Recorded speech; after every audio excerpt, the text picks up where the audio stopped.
Bonjour, je suis Nathalie Beaulieu pour les salons TDAH et apaisement-peur et le sujet d'aujourd'hui sont les difficultés d'apprentissage. Donc, pourquoi en parler alors qu'il existe déjà de l'aide aux devoirs, qu'il existe de l'aide et des ressources dans les écoles?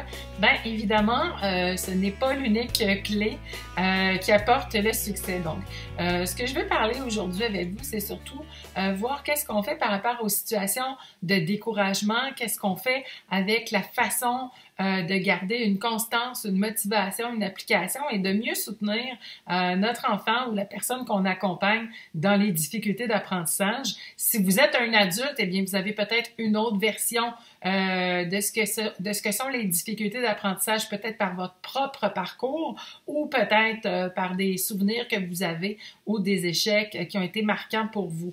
Donc, qu'est-ce qu'on fait pour se dégager des échecs quand on est en difficulté? De quelle façon on garde la motivation, la croyance en la réussite et de quelle façon aussi on peut définir ce qu'est la réussite scolaire ou la réussite en lien avec les objectifs qu'on veut atteindre. Donc, simplement, je souhaite mettre l'accent sur le fait que d'abord, on a affaire à des gens qui sont résilients la plupart du temps. Quand on a vécu une série d'échecs ou que pendant des années, on a traîné des difficultés à l'école ou que c'est déjà le cas ou que c'est persistant, on a beau donner beaucoup de temps et d'efforts, parfois on ne reçoit pas le rendement du fruit de nos efforts. Donc, je peux parler par exemple de dyslexie où les jeunes, depuis le début de l'enfance, ont de la difficulté à lire. Donc, il y a un phénomène qui s'explique au niveau scientifique. On est en train de faire des découvertes là-dessus sur le fait que dans l'œil, au niveau des bâtonnets, donc il y a des différences qui fait que il peut y avoir des distorsions et qui contribuent à la problématique, qui sont en fait à la source de ça. Et bref, il ne s'agit pas uniquement qu'une question d'effort ou d'attention en classe. Pour les enfants ou les adolescents qui vivent avec un TDA, un TDAH, souvent déjà mobiliser son attention, garder sa concentration sur les explications, c'est déjà un énorme défi. On le sait, j'en ai parlé dans d'autres vidéos. Il y en a plusieurs parmi eux qui ont une hypersensibilité, qui ont une espèce de radar qui est multiplié par rapport à la moyenne et qui capte tout ce qui se passe autour d'eux. Donc, ça devient un défi énorme de garder l'attention. Et si en plus, il s'est accumulé des difficultés au niveau scolaire et des retards, ça devient difficile à rattraper et ça devient parfois même quasi utopique de croire qu'on peut rattraper le retard perdu sans aide sérieuse et concentrée. Donc, on se met à la place de ces jeunes-là, de dire j'ai des retards d'1 an, 2 ans, 3 ans dans une matière, des difficultés persistantes qui fait que même si je me démène avec des efforts importants, je vais peut-être réussir à avoir la note de passage ou pas tellement plus. C'est décourageant pour n'importe quel adulte, n'importe quelle personne qui veut réussir. Qu'est-ce qui arrive comme conséquence? On n'est pas très fiers de nous, manque de confiance en soi, estime de soi un peu abîmée par moment, l'impression aussi que nos efforts servent à rien, donc pourquoi pas procrastiner, pourquoi pas éviter aussi la situation qui demande déjà énormément d'efforts par rapport à la moyenne. Donc, je pense que si on se met à leur place, on est capable de comprendre les réticences parfois à se mettre au travail, d'autant plus qu'avec le TDAH, une des difficultés importantes, c'est justement de se mettre au travail, de se structurer, de planifier, d'organiser, parce que ça fait partie des difficultés inhérentes de ce trouble-là.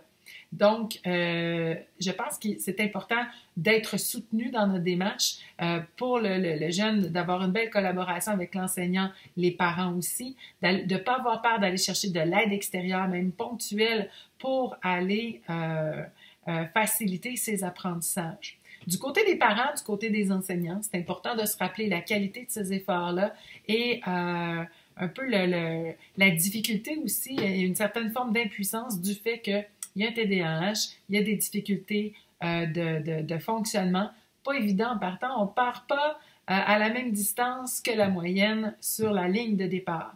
Donc, il faut être capable d'honorer ces efforts-là, de les célébrer, de célébrer chaque victoire, parce que chaque victoire, chaque réussite, même petite, permet de contribuer à l'expérience positive, au fait de souligner le travail accompli, au fait de souligner que tout n'est pas noir et de permettre aussi de construire, reconstruire ou de renforcer sa confiance en soi par rapport à la matière ou par rapport au projet auquel l'élève ou le jeune fait face.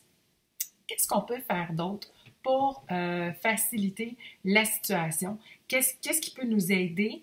On parle de méthode de travail.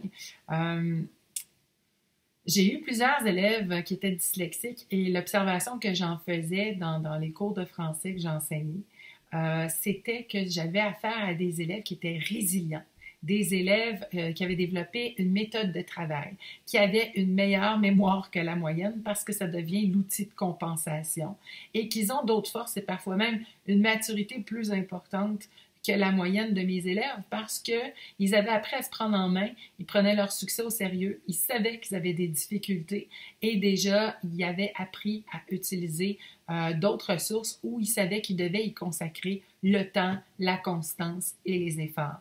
Et souvent, pas toujours, mais souvent, les parents sont tout prêts et encouragent, encadrent et accompagnent la démarche d'apprentissage. Pour un enseignant, il faut se rappeler aussi que même si ça apporte des besoins en termes d'adaptation, chaque victoire compte encore une fois et chaque pas qu'on permet de faire en avant, soit en récupération, en temps de récupération à la maison ou soit en cours privé, ce sont des victoires quand même qu'on peut prendre comme quelque chose d'un peu plus solide parce qu'il y a eu la concentration, il y a eu la mémoire, il y a eu l'acharnement. Donc, les acquis sont probablement là pour rester. Donc, chose qui est peut-être un petit peu différente d'un élève qui réussit facilement et qui n'a pas besoin de mettre autant d'efforts. La différence se voit plus vers l'âge adulte ou avec les études supérieures où on a des élèves qui étaient au régulier, qui n'avaient pas ces difficultés-là, mais qui n'ont pas appris à travailler, à s'organiser, à avoir des méthodes de travail, à muscler leur constance, à muscler leur ténacité. Donc, c'est peut-être les bonnes nouvelles, mais par contre, il faut se rappeler, nous, adultes, qu'enfants, faire ces efforts-là, c'est beaucoup plus demandant. Quelque part, c'est peut-être un peu injuste par rapport à la moyenne des autres élèves de voir des élèves qui se démènent pour avoir autant de difficultés à réussir.